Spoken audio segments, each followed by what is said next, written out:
Welcome to Inside the NBA on TNT. I'm Jake Laker, he's Cameron Sadeghi, and he's Jordan Hunter. It's opening night here in the NBA, and in a few short minutes, we'll send you out to American Airlines Arena for tonight's premier matchup between the Miami Heat and the Chicago Bulls.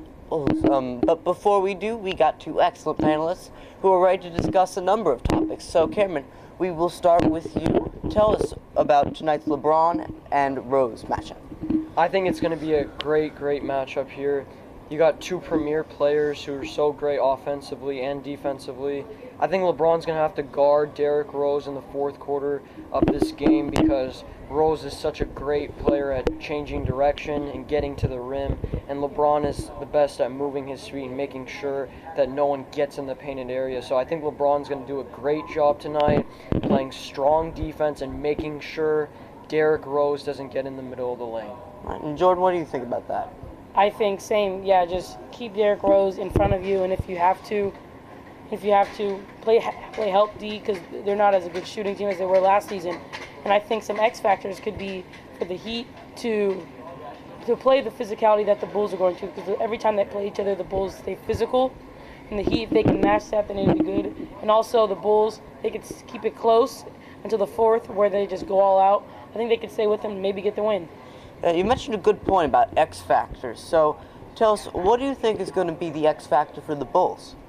For the Bulls, other than Derrick Rose getting back to form, Joakim Noah cleaning up the glass, making inside shots, Carlos Boozer playing his game, Dang playing his game, Jimmy Butler having to play all over Dwayne Wade. So their defense is usually really good.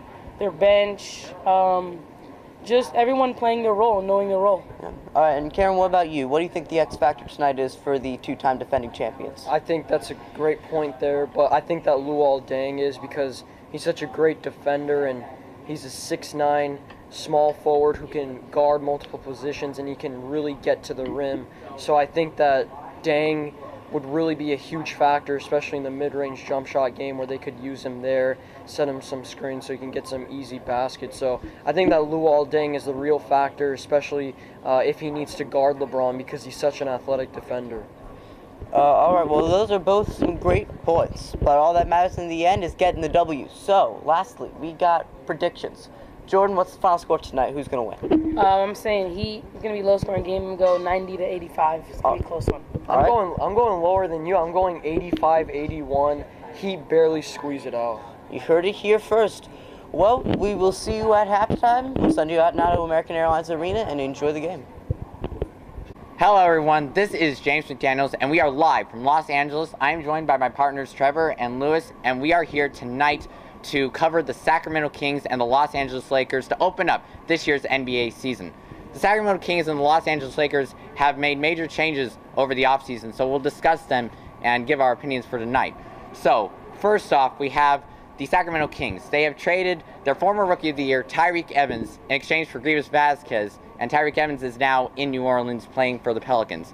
So, Trevor, how do you think Tyreke is going to fit in with the Pelicans, and why do you think the Pelicans got rid of Greivis Vasquez? Well, I think Tyreke Evans is going to fit great in New Orleans because New Orleans traded Vasquez, who was a great passer. He averaged third in the NBA with averaging 9 assists per game last year. However, he was really only good at passing. Tyreke Evans is a much better all-around player, and he'll fit much better in New Orleans, who really needs a player to build the franchise around. Also, Vasquez will work great in Sacramento because they needed a great passer. Yeah, Tyreke wasn't filling the passing need for the Sacramento Kings, and I think that is why, specifically, they went after Vasquez. Now, the Sacramento Kings, they've been under a lot of cleaning out, I guess you could say, in Sacramento, as the Kings have not only gotten rid of Tyreke, but they've also hired a new head coach in Mike Malone and a new GM, Pete DeSalessandro, during this offseason ever since the Kings were bought by Vivek Ranadive after saving them from moving to Seattle. Now on to the Lakers. They've also had a major change. They got rid of Dwight Howard, of course, one of the best centers in the NBA. He left LA and went to Houston. According to Dwight Howard, he was unhappy in LA. So, Lewis, why in the world would Dwight Howard, considering that he's playing for, an historic franchise like the Lakers, and the fact he's playing along other All-Stars like Kobe Bryant and Steve Nash, why in the world would he want to leave LA and go to Houston? The Lakers didn't have enough chemistry. Kobe was being too arrogant. He and Gasol were not being the team enough, and he wasn't getting the attention he needed. Well, both teams obviously have gone under major changes. We'll see which of those changes was better tonight. For Trevor and Lewis, this is James McDaniels, and we are live from LA. We will see you again after the show, but until then, enjoy the game, and good night from LA. Hi, I'm Nicky Armitage here, live at UCLA, and I'm joined by Donovan Fernandez and Richard Girafo. Last night, Zach Greinke hit an RBI single to lead the Dodgers to a 3-2 victory over the St. Louis Cardinals. Tonight, the Dodgers look to extend their road win streak and chase the Phillies' 18-game road win streak in 2008. Tonight, the Dodgers will bring up starter Clayton Kershaw, who recently was the recipient of the National League Pitcher of the Month award, and he will face the Cardinals' Joe Kelly. Richard, do you think that the Dodgers will get this record? Yes, I think the Dodgers will get the record simply because of their pitching. Look at the lineup they've gotten. With the return of Zach Greinke, they get a former ace. Now they have Clayton Kershaw coming on. They're only 3 wins away, and they got 2 quality pitchers coming up the next 2 games. They got Hyun-Jin Ryu and Ricky Nolasco, who's new to the Dodgers, his hometown in LA, so he's pretty excited to be here. He's got a 3.0 ERA, and he's doing pretty well. So I think the Dodgers have an excellent shot to chase this win streak and set the new record for the MLB. Awesome, and the Dodgers are also looking to get better once they get Matt Kemp and Hanley Ramirez back. Donovan, do you think the Dodgers will be better with them, and how far do you think they'll make in the playoffs? I am actually very surprised at how well the Dodgers are doing, considering they do not even have their best player from the past couple seasons, Matt Kemp. And I really think that, assuming Matt Kemp comes back in September, which is when I believe he will be returning, I believe that the Dodgers will be able to make it decently far in the playoffs. And I think this series against the Cardinals is really important because St. Louis is a team that's also been doing well, and they're now one of the best teams in the MLB. And I think if the Dodgers can do well in this series, then it'll show that they have what it takes. And Richard, how about the Dodgers bullpen? How have they been playing lately? Well, the bullpen has been doing pretty well. They're throwing consistently, obviously, that you could tell. Even on the road, they've got the poise, the momentum now. I think that the bullpen is key to the win streak that the Dodgers are trying to chase right now. But you got to look at the offense, too, with Yasiel Puig and all those other guys. They're all stepping up major without the stars. Hanley Ramirez just went out with that shoulder injury. But he's optimistic that nothing is wrong. He feels good, and he wants to get out there as soon as he can, and he's probably going to push the recovery a little bit so he can get back out there and help them win. Yes, Yasiel Puig has definitely brought some energy to the team, and I think that has propelled them on this road win streak. Yeah, definitely. I actually think that Yasiel Puig has been part of the reason the Dodgers are doing so well on the road, is because on the disadvantage for a road team is that the home crowd for the opposing team is killing all their spirit. But I think that Yasiel Puig has so much energy that he is just providing his own energy for the Dodgers, and that's why I think they're doing so well. Well, thanks for tuning in, guys, to the pregame show. Now we'll send it over to Busch Stadium for the call. Hello and welcome to MLB Baseball on Fox. I'm Jason Gerline with Brandon Byer and Jacob Tues. It's Game 3 on tap today of the World Series, Dodgers and Red Sox. Before we start previewing this game, we'll go to Jacob Tues with a recap of Game 1. Well, Game 1 was a thriller. It was the first time in a long time the Dodgers had been back in the World Series, and they were excited to be there. They looked it. Clayton Kershaw started the game for the Dodgers, and he threw an absolute gem. 7 innings, 1 run, and the Dodgers were backed by great offense. A 2-run home run in the 8th inning by Yasiel Puig to blow the game wide open in 8-1 rout by the Los Angeles Dodgers. It's a good night for Clayton Kershaw, picking up his 3rd win of the playoffs so far. Byer, what happened in Game 2 for the Dodgers? Well, Game 2 was kind of a heartbreaker for them when Boston's Dustin Pedroia hit a walk-off single in the bottom of the 9th off Paco Rodriguez. Gave them the 3-2 victory. Obviously, the Dodgers would have liked to go up 2-0 in Boston, which would have been just a huge momentum swing, but I think it was good enough for them to split 1-1 and go back to LA now in front of their home fans for an exciting Game 3 for all Dodger fans. Expected sellout tonight of 56,000. Hyun-Jin Ryu starts tonight, who is 0-1 so far through these playoffs. What can we expect from him? Well, Ryu's going to have a good game tonight if the Dodgers want to get back to the series lead. He's going to have to throw a solid gem against Jake Peavy, who is going to have a good game for the Red Sox. Jake Peavy, of course, a former Padre, has pitched many times here at Dodger Stadium. What are the keys tonight for the Dodgers? I think the key tonight, the biggest key, is jump on Peavy early. I remember when he was back with the Padres, he did struggle at Dodger Stadium quite a lot when he pitched there. So the Dodger fans have gotten on his case a lot, and so I think if the Dodgers can jump on him early, cause him to maybe get rattled and get that bullpen for the Red Sox going earlier than expected, I think that the Dodgers have a huge advantage in this game. We'll see at the win. We'll see who wins tonight after in a couple of hours. This has been Jathan Gerline and Brandon Byer and Jacob Tues for MLB Baseball. Thank you for joining us.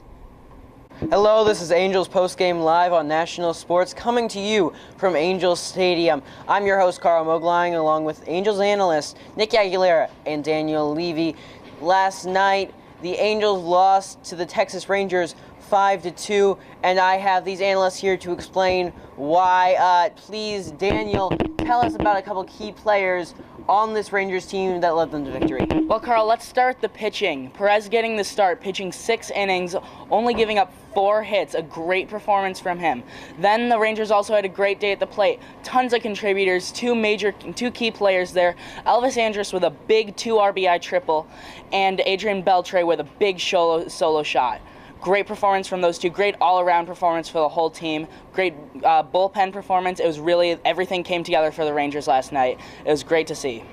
And thank you, Daniel. And now the Angels have been only 3-7 in their last 10. And Nick, please tell us about these struggles and what you think is causing them. These struggles have really been caused by bullpen, starting pitching, mostly the bullpen, but Angels do have some light inside of the dark with Mike Trout.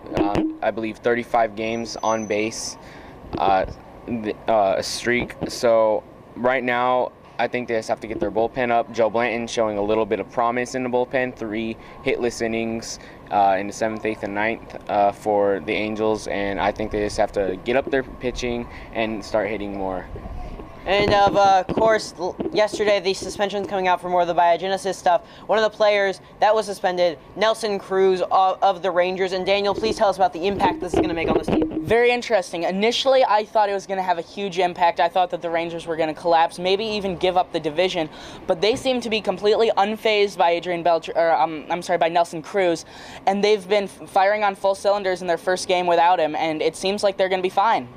I have to agree with that. And now, looking forward to the Angels, when do you look to this team to be a contender in the future, as it looks like this season and maybe future seasons are not going to be very, very promising for a contender? Right now, I see as of 2015, they're going to be a contender. Next year, maybe use Kendrick, Ibar, Borges as trade bait, possibly Trumbo. Try and get some starting pitching. Right now we have about some bottom end pitching rotation. A couple guys injured right now, and right now tonight going for the Angels is Garrett Richards, who's been great over his last 2 starts, and I think that they will be contending by 2015 as long as Mike Trout stays with the Angels. I couldn't agree more. Thank you, Nick. Thank you, Daniel. I'm Carl Mogline. This has been Angels Postgame Live on National Sports. Thank you for listening. This is Sports Weekly with your hosts, Dantes Harvey, and my co-hosts, Brandon Ware and Charlie Downey. Well, in the MLB is facing some suspensions, including the suspension of A-Rod, Alex Rodriguez. Including A-Rod got hurt earlier this season and he's been out since then. And meanwhile, A-Rod is appealing to this, which means he can play the rest of 2013, but in 2014 and 15, his season will be ended and his career will be over. How do you think his fans will react to this? Well, I bet there aren't many of his fans anymore because how he's acted in previous times. I mean, there are some, but people on his team, they say he's fun to be around, but sometimes he can get a little bit overacted. And speaking of careers ending, the return of all-star 5-time champion Kobe Bryant is not looking too bright. His rehabilitation is not looking to proceed fast enough. And now moving on to football, the Baltimore Ravens season might not look so well. Getting rid of their legendary defense and some key offensive player. Here's like trading offensive wide receiver Antoine Bolden to San Francisco with the retirement of Ray Lewis, and Ed Reed going down to Houston to play with Arian Foster in the Texans. And so the Ravens, us need to work on their offense mainly if they want to provide with offensive weapons like Joe Flacco, Ray Rice, and Jacoby Jones having to step up as well. Otherwise, the Ravens might get torn apart all season. Can you predict a season without Ray Lewis on their defense? Actually, I can. And a lot of runs going up the middle, especially if you're going up against running backs like Arian Foster, Chris Johnson. And if you have a guy like Ray Lewis there, he was able to stop the run on otherwise there'll be long gains, and well, that's pretty much it. From me and my partners, good night. Hello and welcome to Busch Stadium. I'm Nick Spatafora alongside David Arendado and Chris Sylvester. Tonight's going to be an interesting matchup between the red-hot division-leading Dodgers and the wild-card-leading Cardinals. Tonight's pitching matchup is Clayton Kershaw versus Joe Kelly. Chris, how's this matchup going to shape out? Well, obviously Clayton Kershaw, one of the most dominant pitchers in the game right now, got to be the leading candidate for the National League Cy Young right now, 10-6 with a 1.87 ERA. But he has had his share of troubles with the St. Louis Cardinals in his career, a 4-4 record, a 3.82 ERA, which isn't bad, but it's not Clayton Kershaw. On the other side, you got Joe Kelly going for the Cardinals. He's been in and out of the bullpen this year for St. Louis, but he's been good. Despite a 2-3 record, he holds a 3.10 ERA so far this season, and he's on a scoreless inning streak of 14 1/3 innings. Let's see if he can keep it up against the red-hot Dodger offense tonight. Well, yeah, that'll be a test. So, Chris had talked to David. Chris had talked about Kershaw struggling a little bit against the Cardinals. What do the Cardinals have to do to keep up their success against Kershaw and win this game? They just got to go in with the mentality of hitting first pitch. Clayton Kershaw is a great pitcher. All he does is just throw strikes. He's going to come in, pound the zone, and just throw strikes. That's his mentality. It worked last time. They've been swinging really well and just have to not get into double play balls and get themselves out of innings and just keep hitting like they are, playing well. Beltran, all of them throughout the lineup, just playing great right now.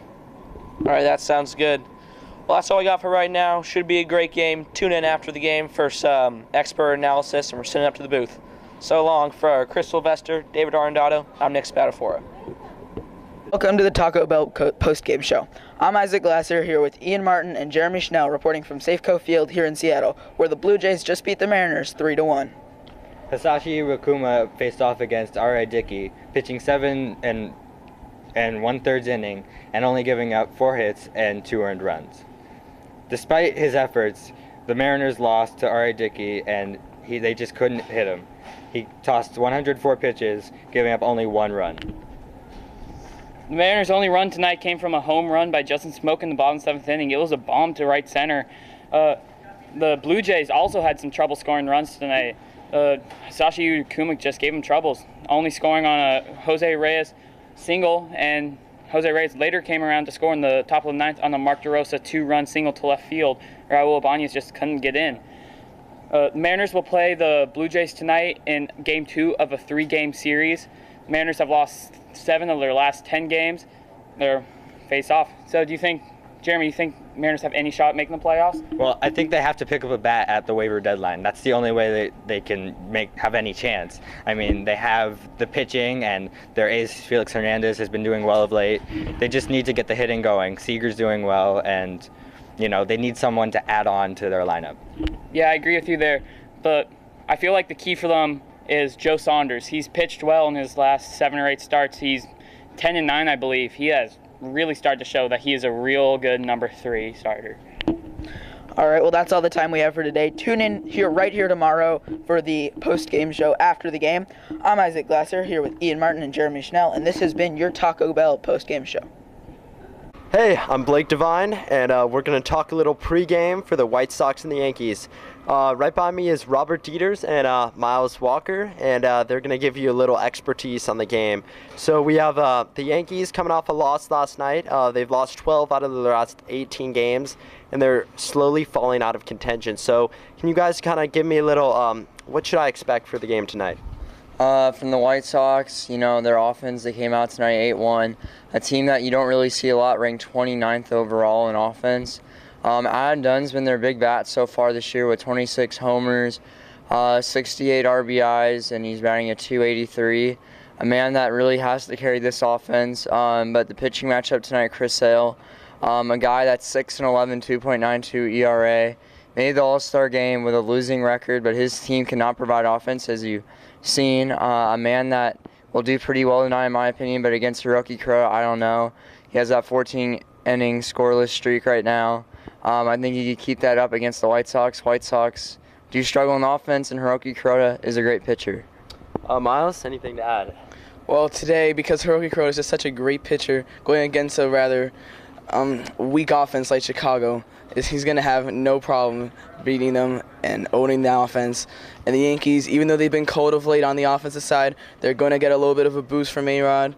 Even though he has been a little bit cold, went 1-for-4 last night in his debut, I think he is going to bat very well against Chris Sale. Even though Chris Sale is a very good pitcher, he's not going to get the run support he's going to need to beat the Yankees tonight. And what do you guys think of the kind of distractions with A-Rod going 1-for-4 with that bloop single, but recently announced, obviously, the biogenesis scandal, and that suspension should start Thursday. How do you think that's going to affect the series from now on out? It is going to be a little bit of distraction for the Yankees. They're going to be getting a lot of questions about it. I'm not quite sure they're really going to appreciate all those questions. They're probably not going to like it. It's going to be a little bit of distraction, but we'll see how it affects them. Robert? The people in the White Sox did boo him last night. Every at-bat he was up there, went 1-for-4 with the single. This is a really big distraction, in my opinion, as well. I agree with Miles. A guy that should be accepting his suspension instead of, appealing this, because he's not going to win the battle. As his lawyer said, he's going to fight any discipline he gets against him. They will not win in about 2 weeks. I think it's going to be about 2 weeks he can fight this, not even longer than that. Okay, well, it's going to be an exciting game tonight, and looking forward to it. And I'm Blake, and this is Robert and Miles, and hope to see you soon. Goodbye. We are live here on ABC from the American Airlines Arena, here with the pregame show for Game 7 of the 2013 NBA Finals between the Miami Heat and the San Antonio Spurs. I'd like to welcome everyone to the broadcast. I'm Anthony Reifenberg with my partner Noah Taboda, and we are going to go ahead and jump right into this. Noah, after the season collapsed for San Antonio in Game 6, what do you think could have gone right for San Antonio as they lost in overtime? The changes they should have made, maybe some strategy. What were your thoughts on Game 6? Well, one of the big keys was their inability to rebound on 2 plays in a row. The Heat made 2 3-pointers, one from LeBron James and one from Ray Allen, both off of offensive rebounds. One reason you could attribute it to was that Tim Duncan was not in the game, which is a little questionable. It seems that Popovich almost outcoached himself and made a decision that was not for the best of the team. And I think that if they had Tim Duncan in there, it would have gone a lot better for them.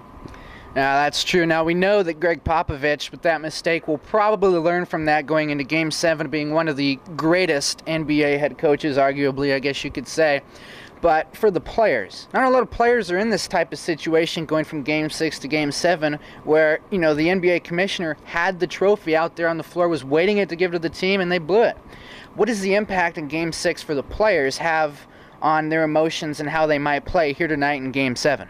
It's always tough to come back from a really heartbreaking Game 6. I think that the players will come back ready. They are professionals. They have to be ready. It's their job.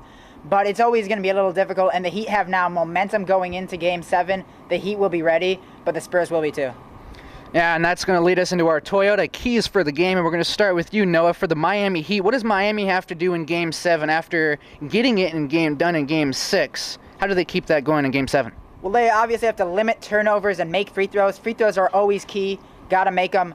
I think that they have to get out and running. They have to play their style. They have to make Popovich make adjustments that he doesn't want to make.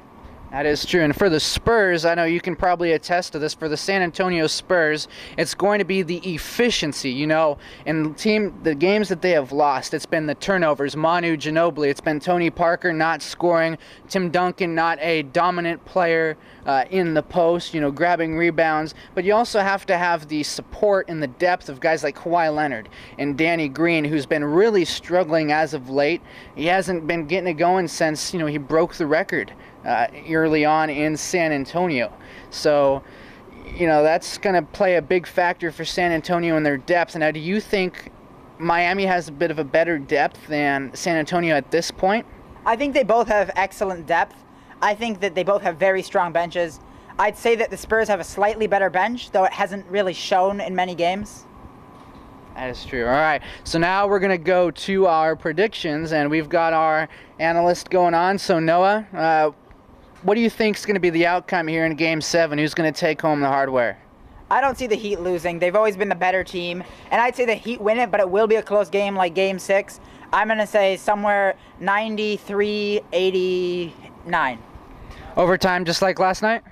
No, I'd say regular, but it's going to be a very tight game. That is exciting. I'm going to have to agree with you. Miami's got experience. They're on their home floor. Each of the last 11 Game 7s have been won by the home team. As we're going to go to a commercial break, that's going to do it for our pregame show live from the American Airlines Arena in Miami. This is the NBA Finals. Noah Tabadora, I'm Anthony Reifenberg saying thanks for watching. We'll be right back. Welcome to Game 6 of the NBA Finals, a preview edition. My name is Noah Friedman alongside my partners Elliot Taylor and Joshua Gurvich. We're outside of Miami's beautiful American Airlines Arena. And Josh, I just wanted to ask you, Game 5 was a 10-point win for the Spurs, but Greg Popovich did something that he hadn't done since June of 2012, and that was to start Manu Ginobili. What do you think that's going to do tonight? I think he's starting Manu tonight. What do you think that's going to do for him tonight?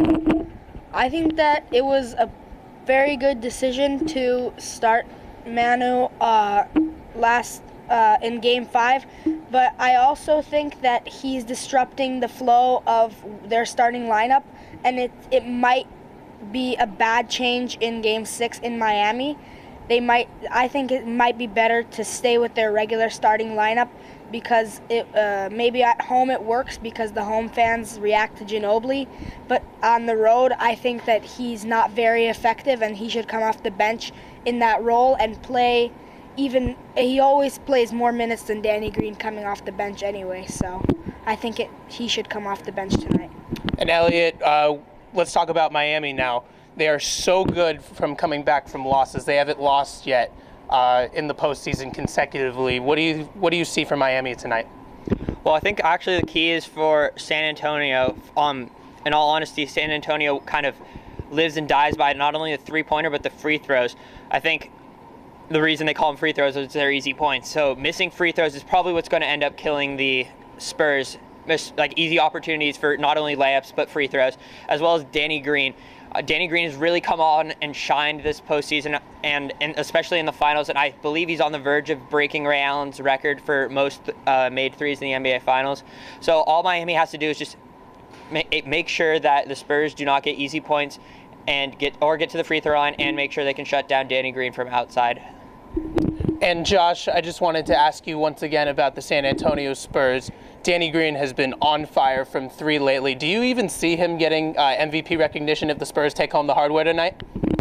No, I do not at all, because I think that Tim Duncan has he's had double-doubles in almost every game in this series, and he's been a monumental help. Tony Parker has not been the greatest, and Manu Ginobili just in Game 5 was great, but he has not had a good series. The only thing that Green can do, basically the only thing he can do is shoot three-pointers. He does not have a good driving game. He could not shoot a pull-up jumper very well. So I think that Duncan would get MVP for sure in my mind if the Spurs win tonight. And Elliot, one more time about the Miami Heat. LeBron James, not very efficient in Game 5. He only had 19 points. So what do you see for LeBron tonight? Do you see him having a bounce-back game and taking this to a Game 7, going the distance? Oh, if they want to go to Game 7, he's got to explode for at least or close to 30 points, if not more. I mean, it was kind of Miami relies on LeBron as much as they claim there is a big three. It's pretty much LeBron and role players. That's basically what it's become. All right, and we're going to go to our keys to the game. What do you see San Antonio doing tonight if they want to take home the championship for the first time since 2007? Well, I think they have to play a better low post game because they've gotten lucky with the outside shots, but I think to get into a good routine, they have to play a good low post game because you're not always going to get lucky with all those three-pointers going down. And Eric Spoelstra talked about the rebounding issues that caused Miami to lose Game 5. Do you see Miami bouncing back and taking this to a Game 7 just because of the rebounding, or do you see something else happening? Well, definitely rebounding needs to happen, but they also just need to make their easy shots down low in the paint. All right, we're going to talk about predictions now. Josh, how do you see this game shaking out? I think that it will be a very close game, but I think they will go to Game 7, and because Miami has the home fans and they're very, very loyal, and I think that Miami will pull out this game and we'll have to go to a deciding Game 7. Elliot, how do you see this shaking out? I think Spurs are going to win it, but it's going to be very close. It's all going to come down to the free throws. I also agree. I also think the Spurs are going to take home their 5th NBA title since 1999 with a 108-104 win. That's going to do it for my partners Joshua Gurovich and Elliot Taylor. I'm Noah Friedman from American Airlines Center. Mike Breen and Jeff Van Gundy have the call next here on ABC. Hello and welcome from Citizens Bank Park in blistering cold Philadelphia. I'm Andy Bryan along with my co-hosts KJ Hoover and Chris Masita. Today we're featuring a matchup between the Philadelphia Phillies and the red-hot Atlanta Braves. Now, KJ, the Phillies were expected to make a move at the trade deadline, yet did not. What are your thoughts on what they were planning to do? Well, I really think, and I'm really disappointed that they didn't make a move and try to acquire a hitter because they still have nobody who can hit the ball very well. Ryan Howard out, Chase Utley injury-prone, Jimmy Rollins old and injury-prone. Their nucleus is gone now pretty much, so they need somebody who's probably about middle-aged who can still hit and produce numbers, and maybe that'll spark some of these other young guys like Ben Revere and Mayberry to get moving and hit the ball better. Great. Now, on the flip side, the Atlanta Braves are riding a 7-game win streak. Now, the pitching and batting has been near perfect. So, Chris, what do you think are the keys to keeping their streak alive? Just the pitching and the batting. The pitching's done phenomenal, and Justin Upton's finally getting hot. So that's good for us like he was at the beginning of the season. So he's just got to keep it rolling. Got to keep the strikeouts down, of course. We're high among the league in strikeouts. Got to narrow that down and just keep focusing on pitching. And we actually made a move at the deadline. We acquired Scott Downs from the Angels, so he's a bullpen move for us, so we can get a little bullpen action in there. So that'll be good. Great. Now on to the game. What are your thoughts on today's game? Who do you have coming out on top? Well, I see the Atlanta Braves coming out on top because, like I previously stated, the Phillies have no run support. One of their better pitchers, Cole Hamels, is 4-12, and he's pitching like he should be 12-4, but they have no run support. He lets up 2-3 runs a game, and they score one or none. You can't win ball games if you can't score runs, and the Phillies can't do that. So I see the Braves coming out at least 5-0. Now, Chris? And I also see the Braves coming out on top, but I see it as a closer score. I see it maybe as 3-2. Yeah, I think the Braves have the better pitching staff and the better hitting, but you never know. It's Major League Baseball. Anything can happen, but my score is 3-2 Braves. Well, you have heard it here first. Enjoy the game, folks. I'm Andy Bryan, along with my co-hosts KJ Hoover and Chris Masita. Have a great afternoon. And hello, everybody. My name is Charlie Steiner, reporting here from the Saints Dome, here at Super Bowl 47, where the Ravens just beat the San Francisco 49ers. And today, we just got the best player on the Ravens defense. Ray Lewis, come on over here. Come on over. Hello. Oh, there. So what was your feeling going into the Super Bowl?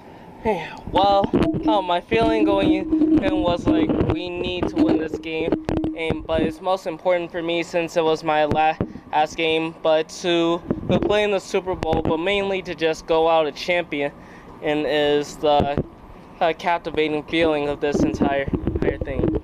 How'd you feel when you sacked Colin Kaepernick when he went running right up the middle? Exhausted, because Colin is fast as heck, and I'm getting old, but somehow I was able to catch him, so that was a great feeling, especially keeping him from scoring a touchdown. So I heard you're having a party at Joe Flacco's house, and then you're gonna bring it over to your house and swim in the pool with everybody. Yeah. Throw some champagne in the hot tub. Yeah, we're definitely going to party tonight, especially after beating a team as tough as San Francisco. I mean, to be honest, we were doing fantastic in the first half, and we just fell apart in the second half. But luckily, we were able to hold on for the win. So how do you think your bulldog is going to react when you come screaming in your house? He'll probably attack me. That he doesn't know who I am anymore. But forget the bulldog. I'm happy to see my family again. Well, Ray, thanks for coming out, and have a great night. You too.